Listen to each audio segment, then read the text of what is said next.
13 horas mais 33 minutos na terra que ensinou a Paraíba a ler. Boa tarde, Adjamilton Pereira. Boa tarde, Herbert Melo, Raimundo Soares, Henrique Cartacho. Boa tarde, todo público ouvinte da Superdifusora, programa Boca Quente, parte 2.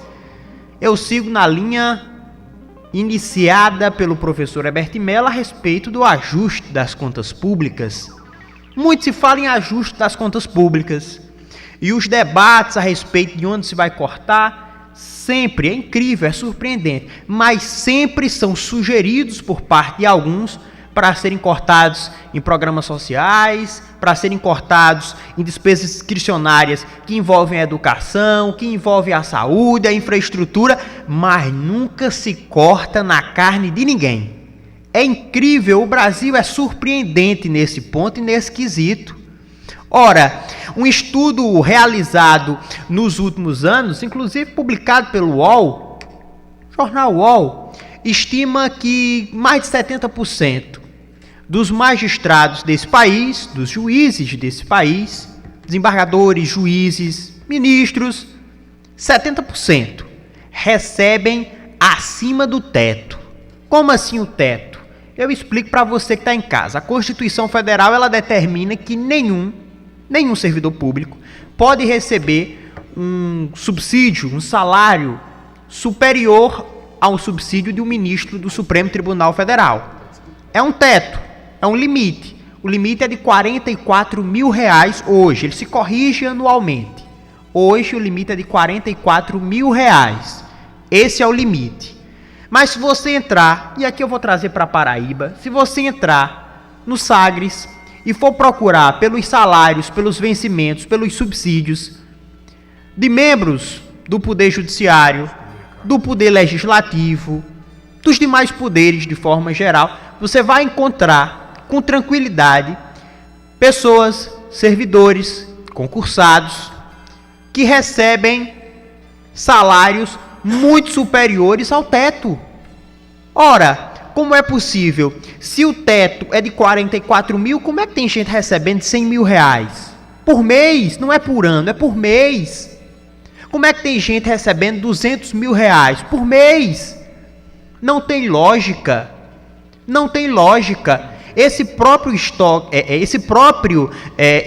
estudo realizado pelo UOL, professor Herbert, mostra que a economia de 2020 até 2023, com a ausência, com o corte desses super salários, com essa readequação ao limite legal, seria de 11 bilhões de reais.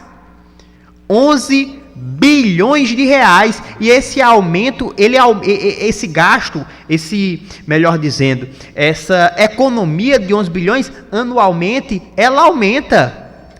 Porque quando se aumentam os salários, consequentemente também se fazem alterações nas questões de verbas indenizatórias e tudo aumenta, o gasto aumenta para todo mundo.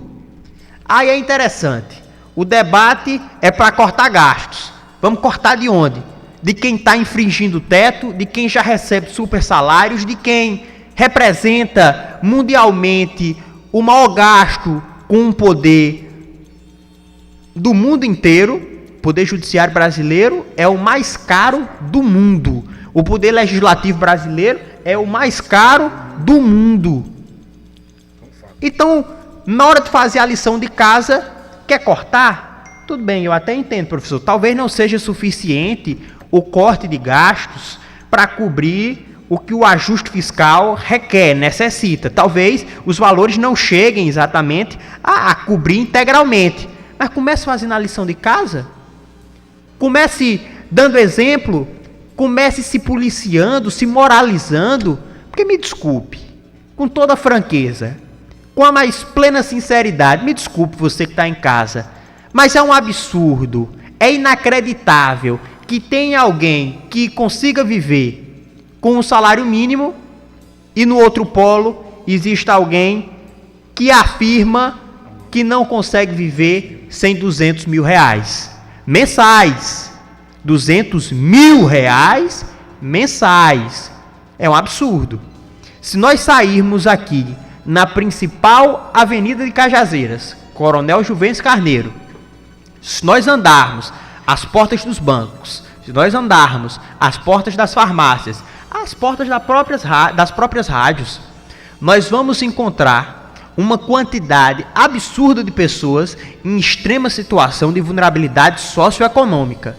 Algumas delas de insegurança alimentar. Insegurança alimentar. Nós estamos falando de um país onde existem pessoas que enfrentam diariamente a insegurança alimentar e de um país onde mais de 70% dos membros do Poder Judiciário, me refiro a magistrados, recebem acima do teto. Está na hora de botar um basta. O deputado Guilherme Boulos, na tarde de ontem, protocolou um projeto que acaba com os supersalários. Verba indenizatória, outras naturezas que venham a somar ao subsídio. Agora, amigo, tudo vai estar ali incluso. Se a gente for citar os auxílios, são muitos. Auxílio creche, auxílio paletó, auxílio combustível, auxílio moradia. Se a gente for citar aqui, a gente nem termina. Nem termina essa conversa. Mas está na hora de botar um basta. Está na hora de tudo isso, todos esses auxílios se somarem ao subsídio. Se a soma do subsídio mais a soma dessas verbas de natureza indenizatória, elas extrapolarem o limite, que é o teto de R$44 mil, o servidor não leva para casa. Ele só recebe o teto. Está na hora. Ontem, Guilherme Boulos protocolou o projeto de lei de número 4.413, 2024, que tem esse intuito. Não só Poder Judiciário, Poder Legislativo e Executivo também. É para todos. Para todo mundo. Está na hora de moralizar. 13 horas, mais 40 minutos. Esse é o Boca Quente, parte 2, já no ar. A bancada